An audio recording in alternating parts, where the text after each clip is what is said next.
अस्सलाम वालेकुम उर्दू दुनिया के मोहतरम नाजरीन, उम्मीद करती हूँ कि आप सब लोग खैरियत से होंगे। आज हम उर्दू दुनिया में मुसाफिर के लिए रोज़े का क्या हुक्म है इसके बारे में बात करेंगे। लेकिन इससे पहले मेरे चैनल पर नए आने वाले दोस्तों से गुजारिश है कि अगर इन्होंने मेरे चैनल को सब्सक्राइब नहीं किया तो कर लें और साथ ही बेल आइकन के बटन को भी प्रेस कर लें ताकि मेरी आने वाली हर नई वीडियो की अपडेट बआसानी आप तक पहुँच सके। मुसाफिर के लिए रोजे का क्या हुक्म है? अगर मुसाफिर के लिए रोजा छोड़ना जायज है तो इसके लिए क्या शर्त है? क्या फजर के वक्त से पहले सफर शुरू किया हो या मसलन किसी की फ्लाइट अशराक के बाद की है और वो ये कहे कि आज मुझे सफर करना है, तो क्या इसके लिए रोजा ना रखने की इजाजत है? इसी तरह एक आदमी को रात को सफर शुरू करना है और अगले दिन इशराक के वक्त तक वो अपनी मंजिल पर पहुंचेगा, यानी सहरी के वक्त वो हालत सफर में था, तो क्या वो रोजा छोड़ सकता है? शरई मुसाफिर को रोजा रखने या ना रखने दोनों का इख्तियार है और ना रखने की सूरत में बाद में इस रोजे की कज़ा करना लाजिम होगी। ताहम अगर सफर के दौरान रोजा रखने में सहूलत है, दुश्वारी नहीं है, तो रोजा रख लेना बेहतर है।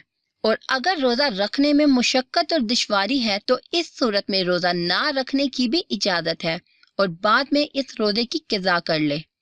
अगर सफर की मिकदार कम अज कम 48 मील यानी 77 किलोमीटर या इससे ज्यादा है तो अपने शहर की हदूद से निकलने के बाद रोजा रखने या ना रखने का इख्तियार होगा।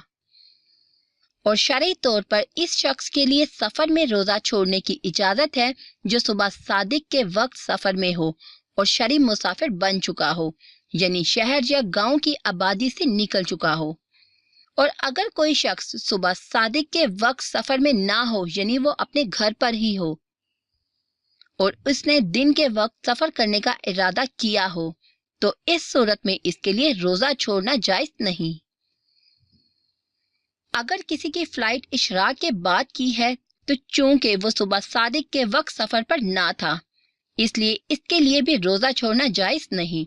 और जो शख्स रात को सफर शुरू करे और सहरी के वक्त भी सफर में हो तो इसके लिए रोजा रखने या ना रखने का इख्तियार है। लेकिन जब वो इशराक के वक्त तक अपनी मंजिल तक पहुंच जाए तो इसने रोजे के मुनाफी कोई अमल नहीं किया तो निस्फुल नहार शरई से पहले पहले इसे नियत करके रोजा रखना जरूरी है। ताहम अगर रोजे को फासिद कर दिया तो सिर्फ कज़ा लाजिम होगी, कफारा नहीं। और अगर इसने रोजे के मुनाफी कोई अमल कर लिया था तो अब रोजा नहीं होगा। अलबत्ता रोजेदारों की मुशाहबत की वजह से खाने पीने की इजाजत नहीं होगी। अगर रात के वक्त अपने वतन से सफर शुरू किया और अगले दिन इशराक के वक्त वो अपनी मंजिल मकसूद तक पहुंच जाए तो अगर शरई सफर हो तो इसे रोजा छोड़ने की इजाजत होगी।